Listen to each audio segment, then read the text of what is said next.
आजाद भारत में पहली दफा एक आदिवासी महिला द्रौपदी मुर्मू देश के सबसे ताकतवर कुर्सी राष्ट्रपति की शपथ लेंगी। 24 जून को नामांकन दाखिल कर राष्ट्रपति पद की सरताज बनी द्रौपदी मुर्मू आगामी 25 जुलाई को ही शपथ लेंगी। वे झारखंड की पहली महिला गवर्नर भी बनी थी। वे यहाँ 18 मई 2015 से 21 जुलाई 2021 तक रही। झारखंड और उड़ीसा से गहरा नाता रखने वाली द्रौपदी मुर्मू के राष्ट्रपति चुने जाने के बाद से उनकी जीवन गाथा जानने को बेताब हो गए हैं लोग। आखिर द्रौपदी मुर्मू का अतीत क्या है? द्रौपदी मुर्मू को बेहद करीब से जानने वाले झारखंड के तेज तर्रार IPS मनोज रतन चौथे की नजरों में द्रौपदी मुर्मू करुणा, ममता और सादगी की मूरत है। अहम और वहम से कोसों दूर रहने वाली द्रौपदी मुर्मू सबका, खासकर महिलाओं का भला चाहती हैं। लड़कियां खूब पढ़े लिखे और हर सेक्टर में आगे बढ़े, यही उनका सपना और अरमान भी है। जीवन के सफर में वे कभी विचलित नहीं हुई। IPS मनोज रतन चौथे राजभवन में बतौर OSD द्रौपदी मुर्मू के रह चुके हैं। वर्तमान में हजारीबाग के SP हैं। द्रौपदी मुर्मू की जीवन गाथा झांकने के बाद जो बातें सामने आई, उसके अनुसार उड़ीसा के एक छोटे से गाँव में 20 जून 1958 को जन्मी द्रौपदी मुर्मू जब 7वीं क्लास में थी, तभी इनके गाँव में एक मंत्री जी आए। पिता के कहने पर वो अपना सारा शैक्षणिक सर्टिफिकेट लेकर मंत्री जी से मिलने गई ताकि वो आगे पढ़ सके। द्रौपदी मुर्मू जिंदगी में कुछ अलग करना चाहती थी, साथ ही परिवार को फाइनेंशियल सपोर्ट भी। रामा देवी विमेंस कॉलेज से BA की डिग्री हासिल करने के बाद सचिवालय में नौकरी शुरू की।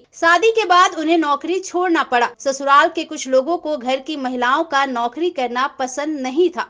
पति से मिले सपोर्ट और उनसे प्रेरित होकर उन्होंने राजनीति की गलियारे में अपना कदम रखा। वो समाज सेवा करना चाहती थी। उन्हें किसी मंत्री ने सलाह भी दी थी कि अगर वो समाज के लिए कुछ अलग और सेवा करना चाहती हैं, तो राजनीति का रास्ता चुने। सड़क, बिजली, पानी से लेकर हर दिक्कत वो दूर करने में सक्षम हो सकती हैं। 1997 में पहली बार वो नगर पंचायत का चुनाव जीत पार्षद बनी। एक पार्षद से लेकर राष्ट्रपति तक का उनका सफर देश की सभी महिलाओं के लिए एक आदर्श और प्रेरणा है। साफ सुथरी छवि वाली द्रौपदी मुर्मू ने खुद उक्त बातें एक टीवी चैनल को दिए इंटरव्यू में बहुत पहले कही है। द्रौपदी मुर्मू कहती हैं कि आज की तारीख में महिलाओं में शिक्षा को लेकर काफी लगाव और रुझान है। वो हर सेक्टर में बेहतर कर रही हैं। पुरुष हो या महिला, हर किसी में पोटेंशियल होता है। उन्हें आगे बढ़ने का मौका जरूर मिलना चाहिए। पति की बातें और यादें से मिली एक नई ऊर्जा और ताकत। साल 2009 में चुनाव हारने के बाद द्रौपदी मुर्मू अपने गांव लौट गई। एक बेटा भुवनेश्वर में पढ़ता था। बेटे के नहीं रहने की खबर ने उन्हें अंदर से तोड़ डाला। तब जमाने ने उनका साथ दिया, उनकी हिम्मत बढ़ाई। लोगों ने उनसे कहा, एक बेटा चला गया तो क्या हुआ, हम सब है ना। बीमार तक पड़ गई थी। अचानक जीने की चाह बढ़ी और समाज के लिए कुछ अलग करने की तमन्ना के मजबूत इरादे ने उन्हें एक नई ऊर्जा और ताकत दी।